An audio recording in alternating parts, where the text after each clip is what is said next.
Six Sigma is nothing but a process improvement methodology.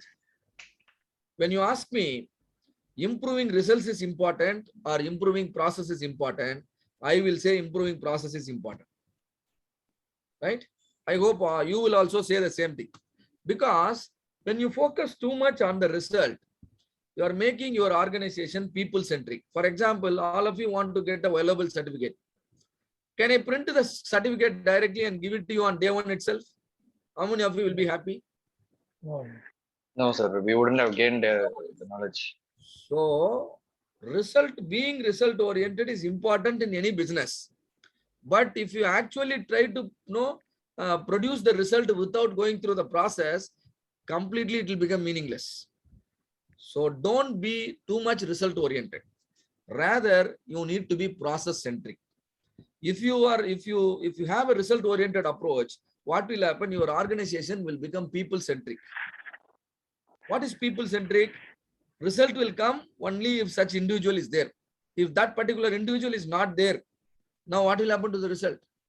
Result will go away, isn't it? So don't try to make your organization people centric. Rather, make your organization process centric. If it is process centric, whoever is running the process, same result, the better result always come. This is called process improvement. Six Sigma is nothing but the focus of Six Sigma is improving the process, because when I improve the process, my result will automatically improve. And now you are seeing an orange tree, nothing but your business. What is your business now doing? Your business now producing oranges.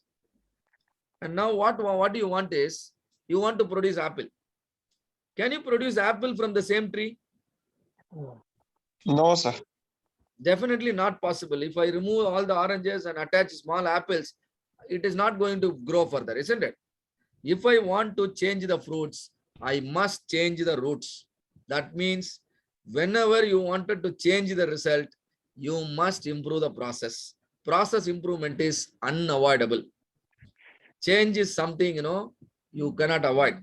So continuous improvement of the process is a much needed activity in any company.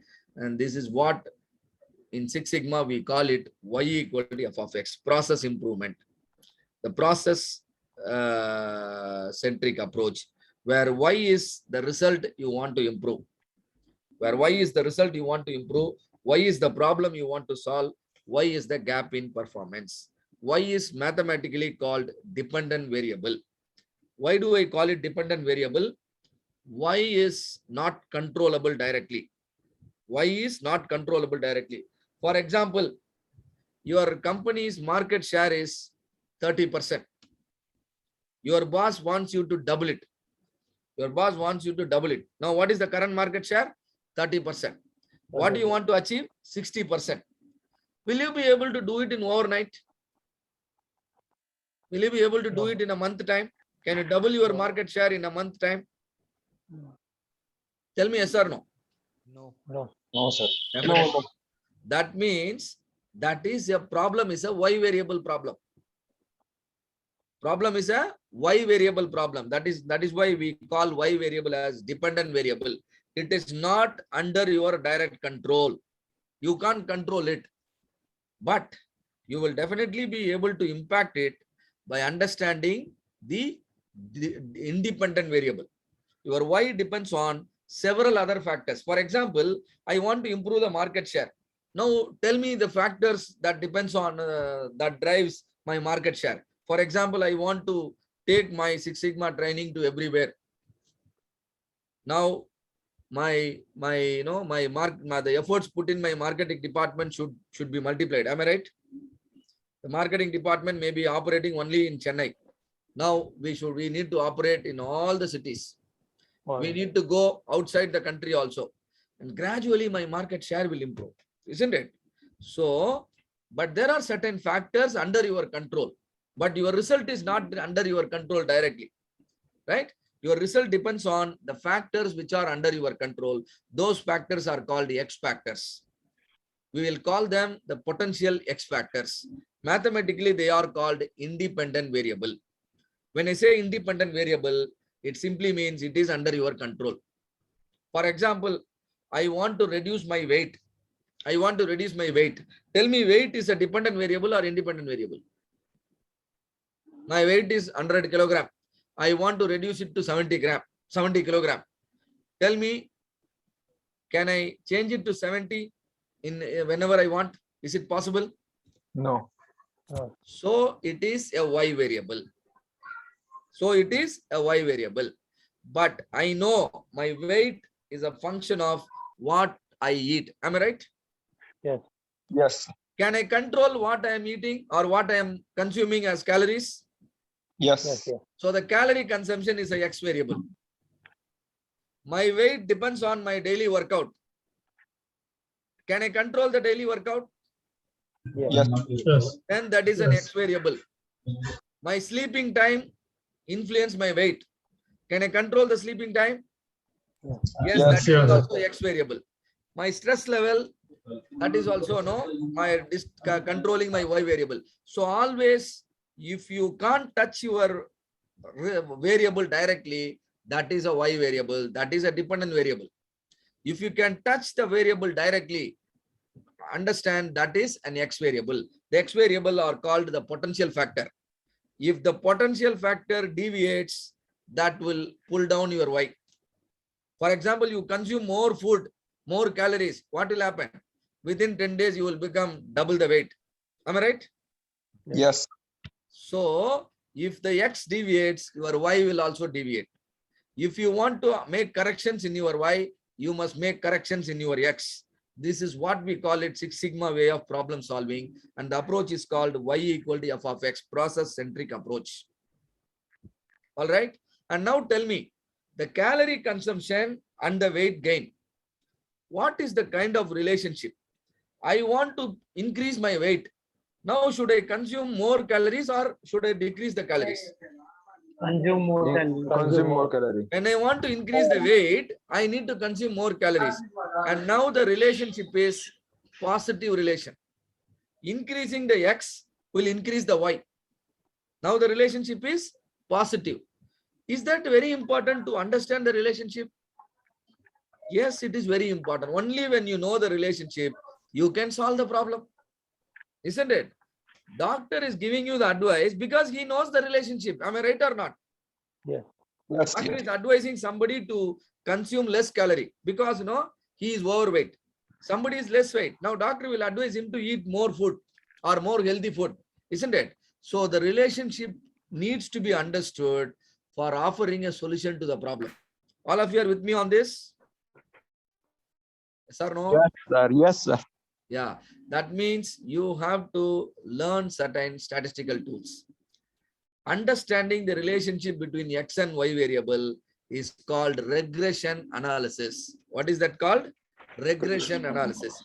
If you master the regression analysis, you will be able to solve any problem.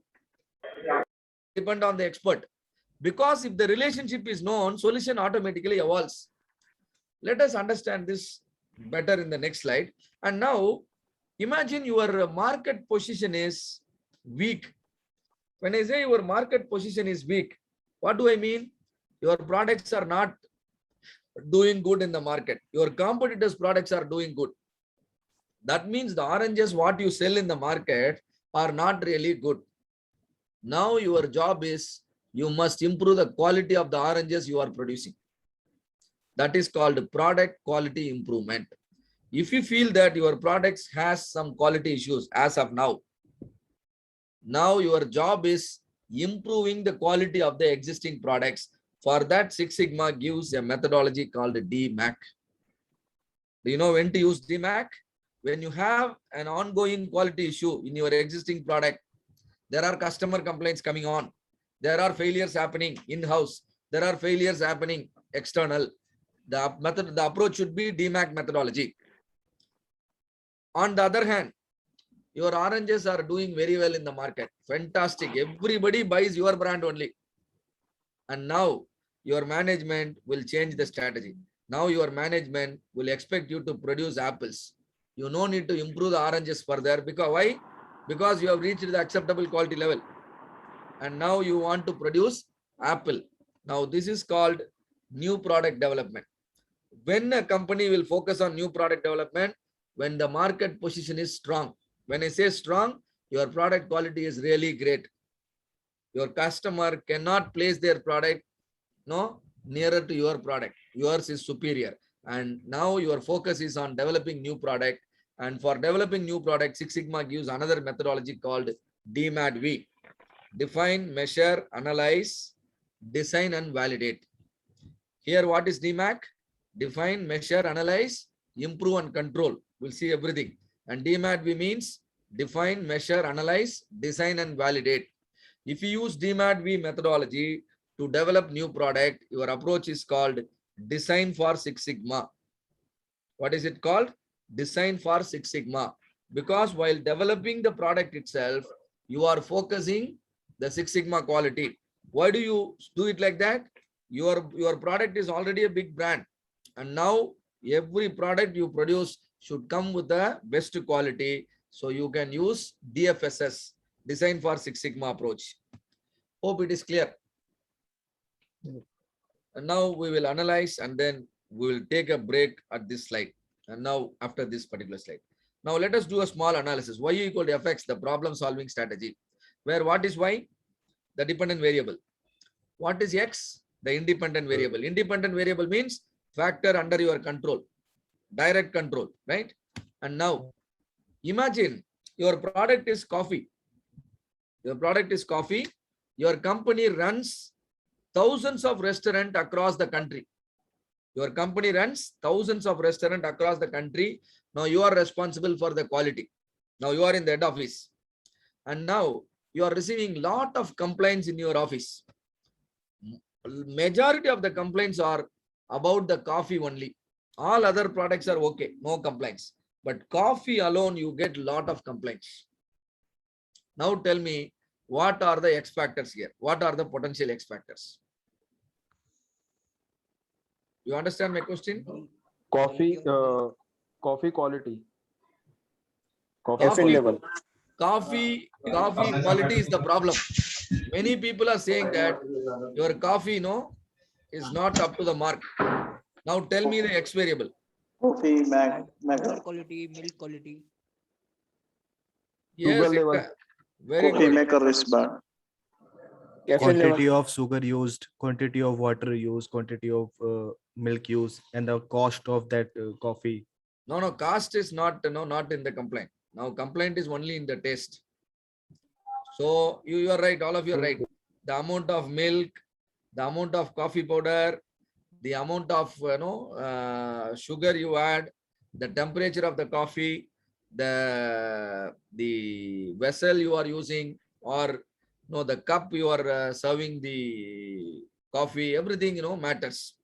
And now you started reading the complaints of the coffee. 80%, and see here, all these factors are called X1, X2, X3, X4, X5, X6. Now Y is understood, X also understood. Now you started reading the complaints, you plotted a Pareto.